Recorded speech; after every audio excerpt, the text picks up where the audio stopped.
Bienvenue dans Cellophane et Vaseline, le podcast avec des morceaux de tatouage à l'intérieur. Je m'appelle Artak et je suis en compagnie de... Ciel. Comment allez-vous, Ciel? Ça va bien. Hein. Qu'est-ce que t'as à nous dire aujourd'hui? Eh ben, je voulais parler d'un sujet pas très rigolo, en vrai. Oh non. Ouais, tu fais chier. Ouais. J'en ai marre de chialer après la saison 2 de Bref, là. Non, mais attends, on en parlera hors J'ouvre une caméra. porte, j'ouvre On une en reparlera hors caméra parce que c'est une dinguerie. Regardez là. Pitié, regardez là. Arrête, parce que ça fait trop surcoté, et après les gens, c'est un truc de Mais ouf. c'est pas... Ils Non, peuvent, mais non. Ils peuvent, ils ont Oui, pas. oui, c'est vraiment... Voilà. Genre, Hypez-vous. le format long sur du truc court comme ça, C'est génial. ils ont tout compris. Tout est bien. Ouais, on va pas en parler maintenant, sinon ça va durer 45 minutes. Je sais pas ce que tu faisais le 17 mars 2020, mais moi j'étais chez moi, comme plein de gens qui se retrouvent chez eux, tout seuls, d'un coup, coincés, sans pouvoir sortir. Je parle du Covid, évidemment. Ah, le Covid-19. Le Covid-19, bien sûr. Donc on s'est tous retrouvés coincés chez nous, à pas pouvoir travailler, avec beaucoup de questions et vraiment aucune réponse. Et comme beaucoup de gens, mon anxiété est montée en flèche. Et c'est de ça dont je voulais parler, de l'anxiété dans le monde du tatouage. Long story short, après le Covid, ça fait 5 ans, et mon anxiété est toujours pas vraiment redescendue. J'ai fait de la thérapie, enfin je suis en thérapie même depuis avant le Covid, et ça n'a pas bougé quoi. C'est toujours là.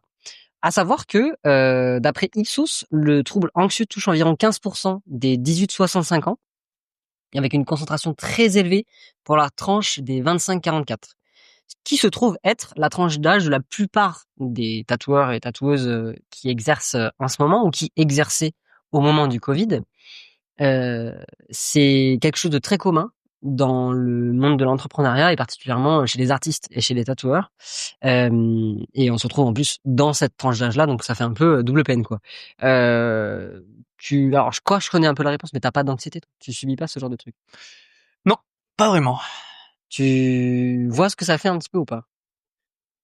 Bah, j'aimerais bien une petite description parce Le que trouble je le vis anxieux, pas ouais. vraiment de manière. Alors l'anxiété, enfin le trouble anxieux, c'est à différencier d'un stress.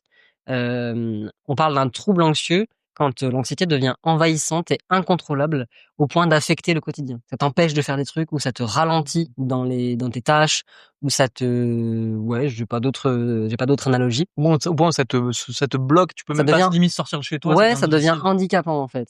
C'est pas juste du stress ou de l'inquiétude passagère. Tu peux avoir de l'anxiété passagère, tu peux avoir du stress passager, mais c'est différent d'un trouble anxieux qui est un problème clinique.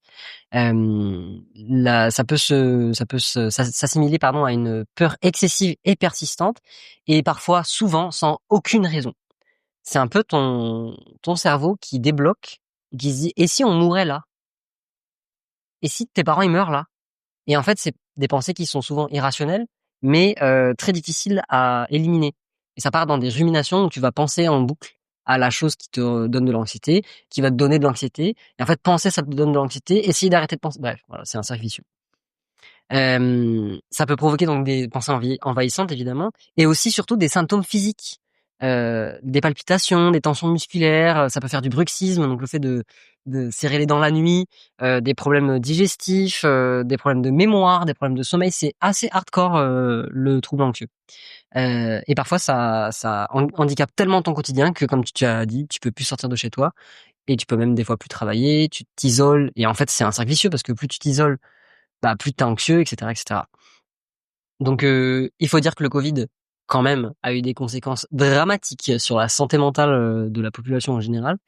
Mais comme je suis tatoueur, je vais parler des tatoueurs, parce que du coup, avec les fermetures répétées, ouverture, fermeture, Covid, confinement, couvre-feu, distanciation sociale, tout ça, ça a eu vraiment de grosses conséquences sur les studios et sur les travailleurs.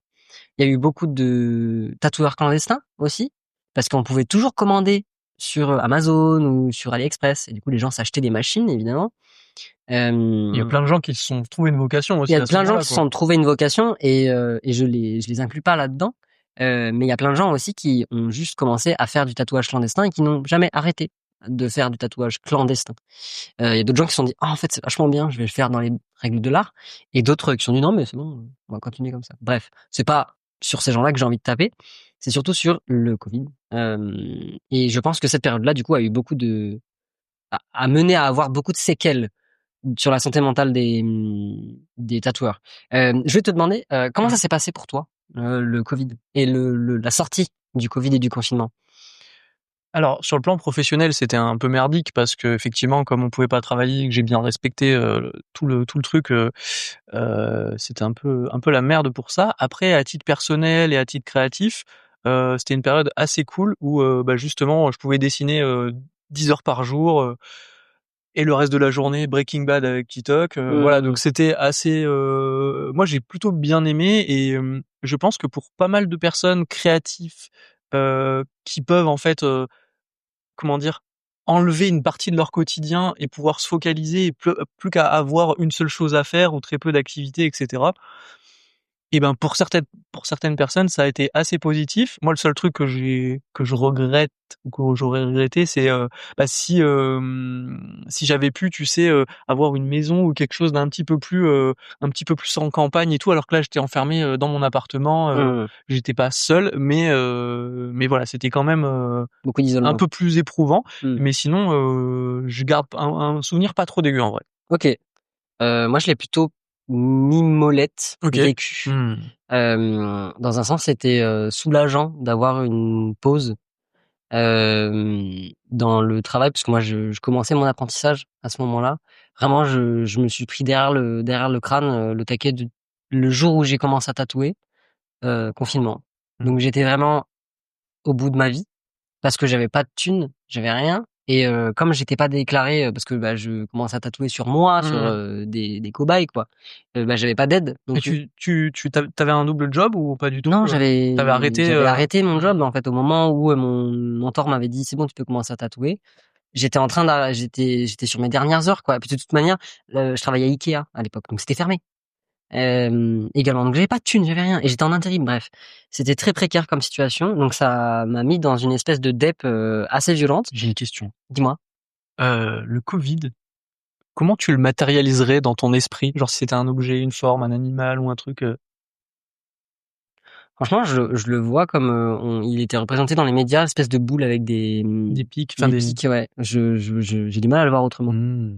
Mais créativement, par contre, moi, c'est ce que je regrette, c'est qu'en fait, j'étais tellement mal et j'étais tellement anxieux à me dire, mais est-ce que si ça dure plus d'un mois, est-ce que je vais pouvoir bouffer le mois prochain? Est-ce que je vais pouvoir payer mon loyer?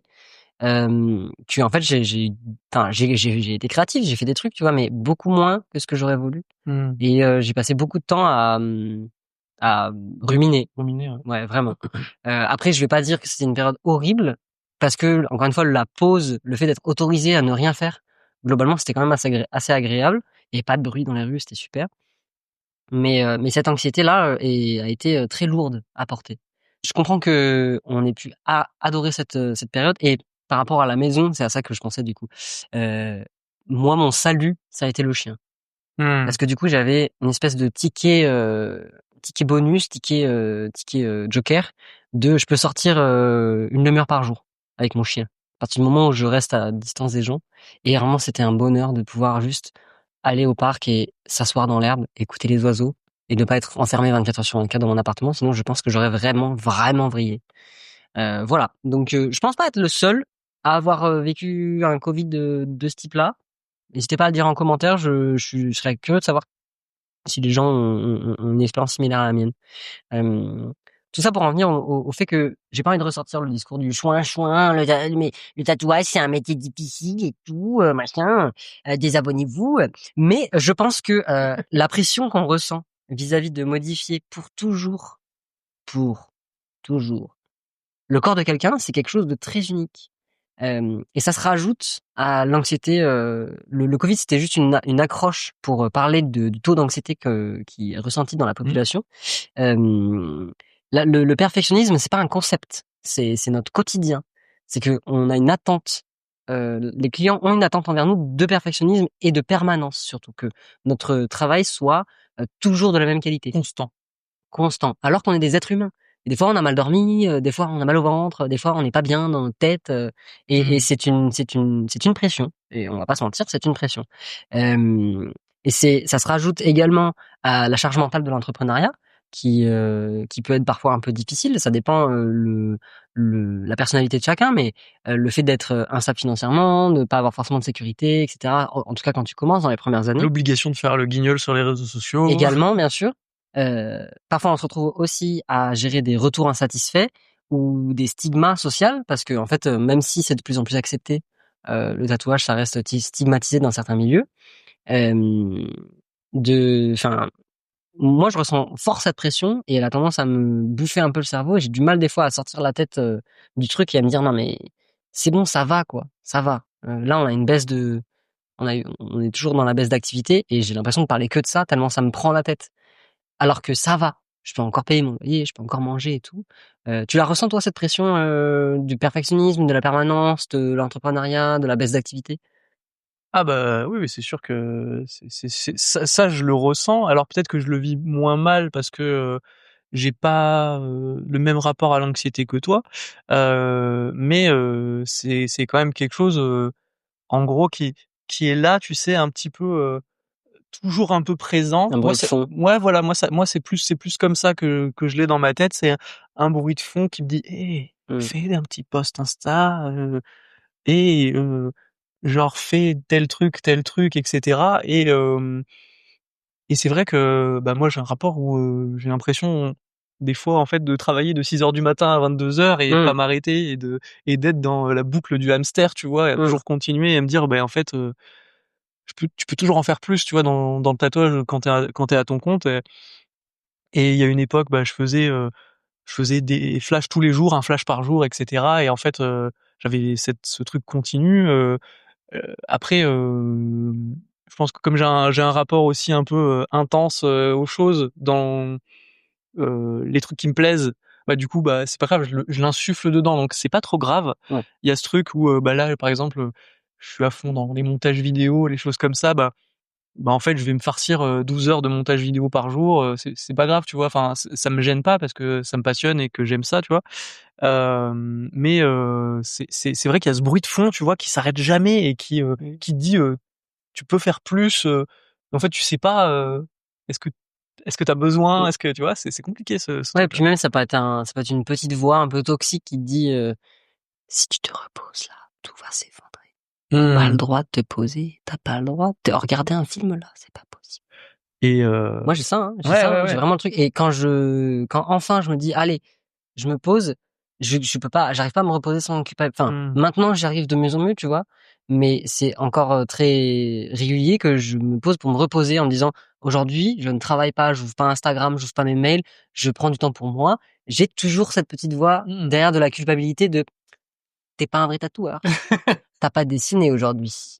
Est-ce que tu vraiment bien sur le podcast? Tu pas fait des trucs?» Et c'est aussi ça Mmh. l'anxiété. C'est une espèce de culpabilité constante de te faire du bien, de te reposer, de prendre du temps pour toi, alors que le repos est une partie intégrante du travail. Tu peux pas travailler correctement si tu te reposes pas correctement. Imprimez-le dans votre petit crâne. C'est beau ce que Tu tu ne dis. peux pas te travailler correctement si tu ne te reposes pas correctement. Et j'ajouterais même, le repos n'a pas à être mérité, pardon. Le repos n'a pas à être mérité. Tu as le droit de te reposer. Point. T'as pas le droit. C'est pas parce que t'as pas travaillé que t'as pas le droit de te reposer. Mmh. Je C'est je important. j'ai une question, moi, par rapport à l'anxiété et tout, moi, je vois mon énergie et la manière dont je fonctionne par cycle comme un, comment dire? On va dire une Ferrari qui va très, très, très vite Oui. et qui va de plus en plus vite, et au bout de X mois, Il y a plus de elle sens. oh non, c'est pas qu'il y a plus d'essence, c'est qu'elle s'explose contre un mur, et du coup, après, pendant 2 mois, 3 mois, genre, T'es mis en réparation. pas encéphalogramme plat, mais du coup, je reste en slip chez moi, et je fais pas Mmh. grand chose. Hem, du coup, je sais pas, enfin, j'ai pas fait d'auto-analyse de, comment est-ce que je fonctionne, à quoi ça correspond et cetera. Mais, je sais pas si je pourrais faire autrement parce que je crois que c'est ma manière de fonctionner. Bah, Après à partir du moment où ça te gêne pas dans ouais, ta vie, rien n'est immuable aussi. Je pense bien sûr. que il y a moyen de baisser les doses et tu vois, d'arriver à un truc un peu plus constant. Et est-ce que c'est bon, tu vois, pour, Mmh. enfin, dans le coup, enfin, est-ce que c'est quelque chose qui est sain, tu vois? Mmh. C'est un vrai questionnement, tu vois? Voilà, mais je pense pas qu'il y ait un rapport vraiment avec l'anxiété là-dedans, Bah, quoi. moi, j'y vois plus des espèces de mini burn-out là, ce que tu me Mmh. décris. C'est comme ça que j'ai vécu la plupart des burn-out que j'ai fait, parce que j'en ai fait beaucoup trop pour mon âge. Mais c'est vraiment ça, c'est t'as une voiture avec 2 accélérateurs, pas de frein, et en fait t'as pas le choix que d'accélérer. Et il y a un moment en fait, juste soit t'as plus d'essence, soit il y a un virage et tu vas tout droit et tu t'exploses. Et quand tu t'exploses, t'as plus le choix que de te réparer. Et c'est vraiment le burn-out pour moi, c'est vraiment ton corps qui dit tu veux pas te reposer? Mais en fait t'as pas le choix. C'est moi qui décide pour toi. Tu fermes ta gueule, tu te reposes, t'es plus capable de rien faire et la seule chose que tu sais faire, c'est jouer à Fortnite en slip. Voilà.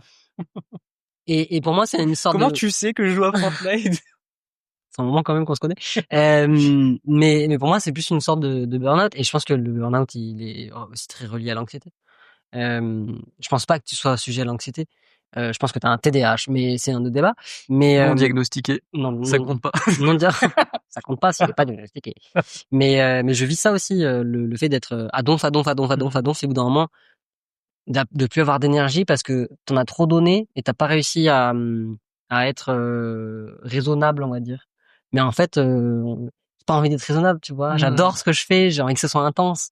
Et c'est la même chose négativement. Je vais penser il va se passer quelque chose, même un tout petit détail. Ça m'est déjà arrivé dans nos conversations et tout, où il va y avoir un détail, un ton de ta voix qui change. T'as pas répondu à un message, genre t'as répondu mais pas de la manière dont je m'attendais, enfin c'est des détails comme ça. Et ça va être en boucle dans mon crâne pendant des jours. Où je vais me dire mais ça se trouve il veut plus le faire, ça se trouve il m'aime plus. Enfin tu vois genre ça peut aller très loin. Ouais, je comprends. Maintenant j'arrive avec la thérapie, avec l'expérience aussi, j'arrive à me détacher, tu Donc vois. c'est rarement ta faute, mais plus, enfin, il y a plein d'éléments externes qui font que les choses se déroulent de cette manière. Ma responsabilité réside dans le fait de le faire subir ou non aux gens autour de moi, cette anxiété-là. Et ça, c'est encore très compliqué. Mais le fait d'avoir de l'anxiété, c'est entre guillemets pas de ma faute, c'est mon câblage quoi, si tu veux, mon câblage cérébral.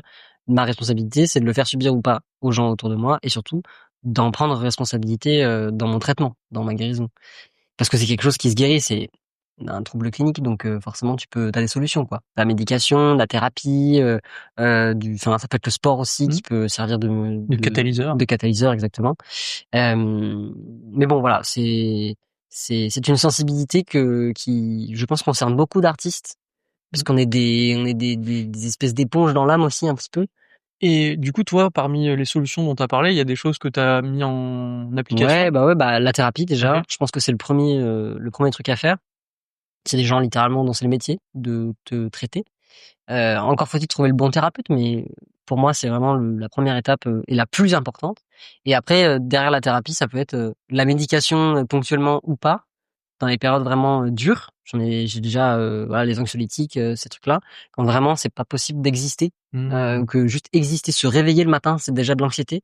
La médication, ça peut permettre de genre prendre une douche, voilà, ce genre de trucs. Parce que souvent l'anxiété peut se mélanger à de la dépression, la Ouais, dépression à l'anxiété. En fait, c'est un deux genre copines qui il y a vont une très bien cercle ensemble. vicieux un Voilà, peu, ouais. exactement. Et là, en ce moment, moi, c'est le sport beaucoup. Beaucoup de C'est sport bien parce un peu, que enfin, ouais, parce que ça ralentit mon cerveau et en fait, comme je suis fatigué, je peux penser mais doucement et pas ruminer. La nature. ça te le fait le piano aussi? Ouais, le piano un peu, ouais, T'es concentré. je pose mon cerveau et comme c'est quelque chose que j'apprends, je pense que je suis dans une concentration différente du tatou ou du dessin. Euh, c'est un autre type de concentration et être en contact avec la nature. Alors je sais que c'est des trucs tu es triste, sors chez toi, va courir, connard. Non, mais pas là-dessus. C'est mes trucs à moi, ça T'as le marchera droit pas. d'être un grelou, hein, c'est pas... Bien sûr, c'est OK. évidemment. Mais c'est mes trucs à moi, ça veut pas dire que ça marchera sur les autres, mais ouais, être en contact avec sortir en fait, écouter les oiseaux, avoir le soleil sur la peau, ça fait un bien fou quand tu restes enfermé tout le temps, tu t'isoles et en fait c'est obligé que normalement tu rumines et tu ressasses et tu interprètes over les trucs. J'ai une question par rapport toujours à l'anxiété. Est-ce que tu arrives à matérialiser, enfin, je sais pas comment dire, mais est-ce que tu as une image pour la représenter? Ouais. Genre si moi j'arrive pas à la comprendre, si j'arrivais pas à comprendre comment, qu'est-ce qu'elle, comment dire, Qu'est-ce qu'elle représente ouais, pour qu'elle moi? représente pour Ouais. toi? Est-ce que tu as un truc, Ouais, j'ai une image. Alors c'est une image qui colle autant pour la dépression dont j'ai pu faire les frais que à l'anxiété. C'est un genre de pétrole noir très épais OK. qui colle à la peau. Alors parfois il recouvre tout mon corps, OK. parfois il recouvre tout mon corps mais il me laisse la tête et parfois c'est juste des plaques. Mais ça, c'est irritant, ça me gratte et tu sais quand tu essaies de l'enlever mais ça te colle à la main, alors tu essaies de l'enlever ailleurs et ça te recolle, enfin tu vois? C'est difficile à l'enlever et la seule manière de pouvoir, l'éliminer, ça va être de prendre une douche, par exemple. Donc ça peut être, la douche, ça peut être, je sais pas, la thérapie, le sport. Mmh. C'est des éléments extérieurs, en fait, c'est pas ma propre main. Parce que quand j'essaye de me dire: «Arrête de ruminer», bah, en fait, ça me fait juste encore plus ruminer.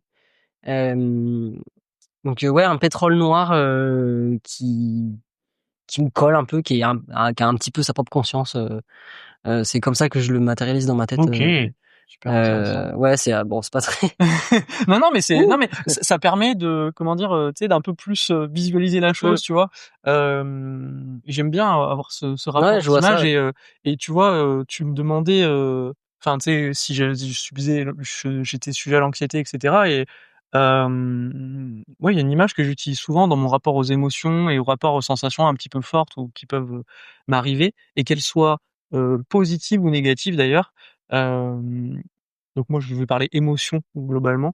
Je vois les émotions comme un escalier, mais dans mon escalier, heu, il y a pas il y a pas de il y a pas de bas et il y a pas de haut. C'est-à-dire que je suis Mmh. au centre, je monte et en fait, si l'émotion est trop forte, bah, en fait, je tombe Mmh. et il y a plus rien Mmh. et si elle est basse, c'est pareil, je descends, je tombe, mais en fait, quand je suis dans le vide après, c'est comme si, pas je ressentais plus rien, mais Mmh. ça coupe tout. OK, waouh! Putain, c'est hyper imagé, ouais. C'est très, très imagé. OK. J'avais écrit une BD, enfin, Oui, juste un petit scénario, je l'ai pas publié ou quoi, mais du coup, mais tu fais beaucoup de ça BD, ouais. permettait un peu de tu vois, de voir le truc et tout et voilà, tu vois? OK, C'est un putain, waouh! rapport, Ah, c'est trop bien. C'est du coup, ouais. ça permet vraiment d'imaginer, Ouais, genre, ouais, je comment vois, mais moi oui, je vois bien, ouais, du coup, ça me permet de mieux te comprendre aussi, dans un et du sens. coup, si à un moment, je vais avoir une émotion très, très forte, Ouais, ça coupe, tu vois? ça coupe, ouais, tu OK, Ouais, putain, incroyable. voilà. Du coup, c'est c'est intéressant, tu Non, vois, c'est hyper d'avoir intéressant, des feedbacks comme ça, quoi. clairement, c'est hyper intéressant. J'ai pas de quoi rebondir, tu vois? Bah, non, mais Mais non, c'est mais moi qui t'ai lancé sur les images, non, donc bien sûr. Mais pour revenir du coup sur le sujet de base, par rapport à l'anxiété et les oui. tatoueurs, j'ai remarqué que, en tout cas, en fait, je peux parler que de mon expérience, tu Mmh. vois? Il y a peu d'articles qui parlent spécifiquement de l'anxiété chez les tatoueurs. Par contre, j'ai remarqué que l'estime de soi est beaucoup reliée à notre travail. OK. Comme on donne beaucoup de nous, quand ça se passe pas comme on veut, ça peut avoir, de l'impact sur l'estime de soi. Un exemple, quand je me prends un lapin ou une annulation, Mmh. ça me fait vriller, ça me nique la journée.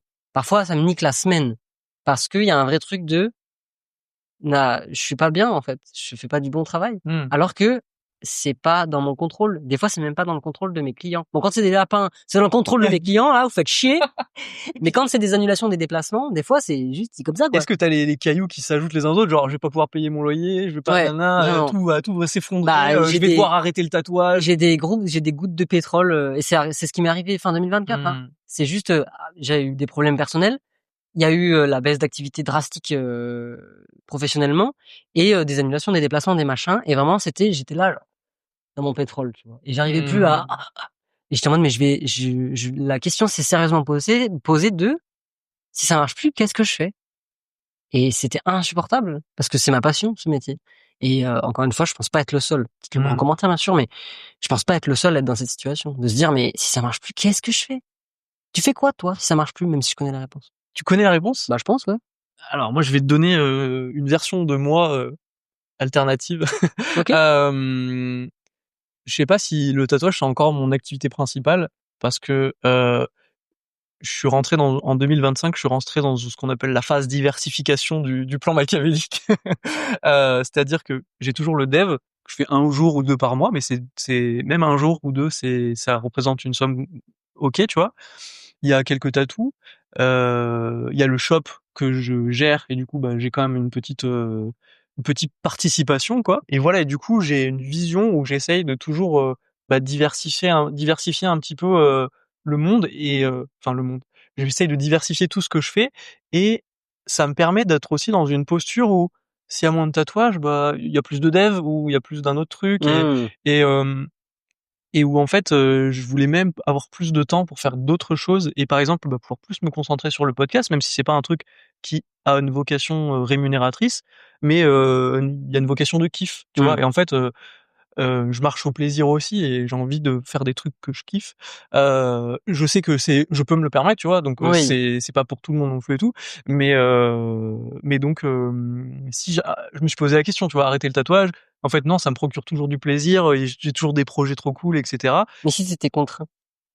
De Parce de que c'est ça dont je parle moi, c'est mmh. la contrainte. C'est que moi, si je dois arrêter le tatouage, c'est que vraiment, c'est plus possible. En fait, je peux plus payer mon loyer, donc il va falloir trouver Mmh. qu'il y ait une source de revenus, stable. Même si, ça m'arrache, d'avoir à le faire parce que c'est ce que j'adore, c'est ce que j'aime. Mmh. C'est ça, c'est une contrainte. C'est Ouais, ouais, vraiment, ouais, c'est bien plus sûr. possible, ça marche plus du tout, tu plus de résidents, enfin genre, tu vois ce que je veux dire? Ouais, ouais, bien sûr. Bah, peut-être je reprendrai un job, ce que je faisais avant, le dev ou enfin un Ouais, ouais, truc, c'est ce qui est que je me plus disais. alimentaire finalement, tu vois? Ouais, ouais, c'est ce que je Toi, me c'était disais. ça? C'est ton Bah, mon idée sur toi, c'était le dev, ouais. et pour toi, du coup? Aucune idée. Mmh. J'en sais rien. J'ai pas de diplôme, j'ai rien, j'ai le bac, quoi, Ouais. tu vois? Ouais, Mais faire caissier, fait chier, quoi. franchement, je pense que je tiens pas 6 mois, hein, Mmh. en vie, Mmh qu'on mh. soit bien d'accord. Non, j'en sais rien, je sais pas et en fait, ça me terrifie parce que j'ai l'impression que du coup, suite à mon apprentissage, parce que j'ai moins de 5 ans d'expérience dans le Mmh. tatou, suite à mon apprentissage, j'ai l'impression d'être devenu ça, je suis juste tatoueur. Je suis rien d'autre, tu vois? Mmh. Professionnellement Ouais. et j'ai pas, j'ai pas la chance du coup de pouvoir me dire: «OK, je fais un peu moins de ça» et pour pouvoir me diversifier, chercher des trucs. J'en ai aucune idée, c'est terrifiant. Ouais, tu es dans une phase aussi de recherche et de qu'est-ce qui Qu'est-ce que pourrait j'aime autre? compléter, machin. Qu'est-ce qui pourrait compléter? Qu'est-ce que j'aime autre? De quoi je suis capable? Faire des vidéos, Oui, en vrai, un des rares l'idée trucs. la plus évidente et en vrai, ça me trotte toujours, en plus, j'ai déjà fait du YouTube, Mmh il y a mh. des années. Bon, c'était il y a 10 ans, mais ah, Moi mais 8.